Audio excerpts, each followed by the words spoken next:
Magandang araw sa inyong lahat. Ako nga pala si Josel, ang inyong tagapagsalaysay. Sa araw na ito, ating masasaksihan ang isang sitwasyon tungkol sa isang ina na pumunta sa paaralan upang makipag-ugnayan sa guro tungkol sa kalagayan ng kanyang anak. Ipapakita rin natin kung paano ginagamit ang magagalang na pananalita at maayos na pakikipag-ugnayan sa loob ng paaralan. At ngayon, simulan na natin ang ating kwento.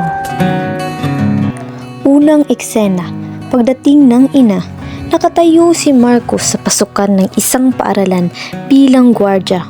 Papasok ang isang ina na tatawagin nating Pauline. Medyo mukhang nag-aalala. Magandang araw po. Ano po ang pakay ninyo sa paaralan? Magandang araw din. Ako po ang nanay ni Giselle. Gusto ko sana makausap ang guro niya tungkol sa pag-aaral niya. May appointment po ba kayo, ma'am?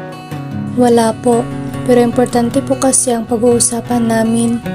Sige po. Pupunta lang po kayo sa reception desk.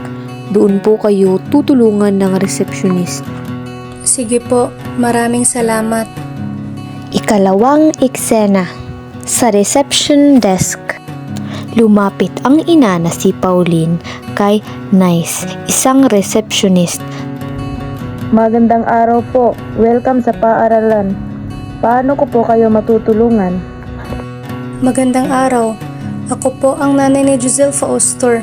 Gusto ko sana makausap ang guro niya. May concern po kasi ako, madalas siyang umuwi ng late at may mga requirements siyang hindi na ipapasa.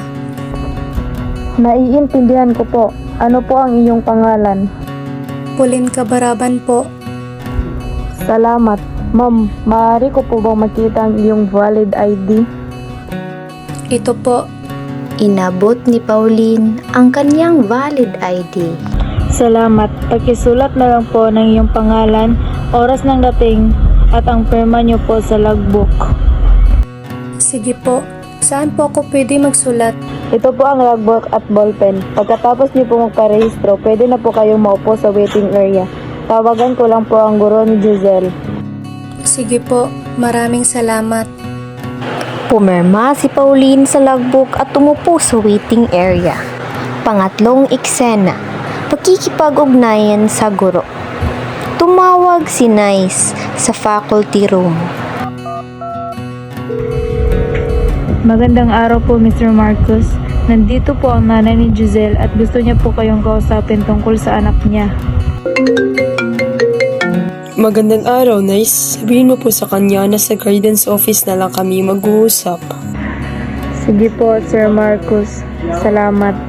Ibinaba ni Nice ang telepono at nilapitan si Pauline. Ma'am, pwede na po kayo makausap ni Mr. Marcos sa guidance office.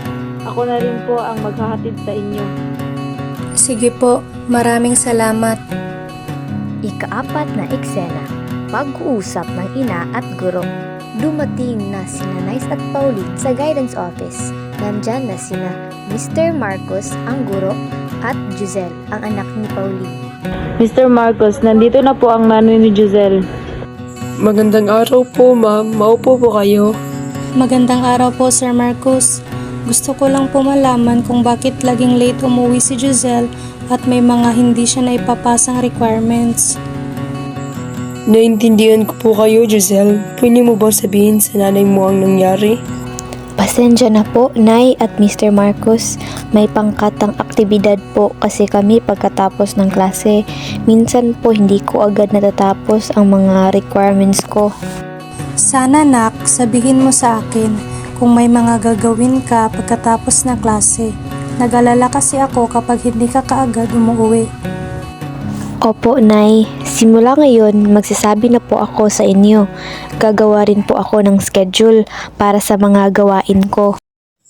Mabuti po iyan. Makakatulong din kung gagawa si Giselle na listahan ng mga assignment at deadlines niya. Opo, sir. Tutulungan ko po siya sa bahay. Importante po ang pagtutulungan ng magulang, guro at mag-aaral. Kung may problema po, pwede po kayong mag-email o tumawag sa amin. Maraming salamat po sa oras at payo nyo. Walang anuman. para naman po ito sa ikakabuti ni Giselle. Maraming salamat po sa inyong lahat sa maayos na pagtanggap at pagtulong. Maraming salamat din po sa pagbisita. Magandang araw po.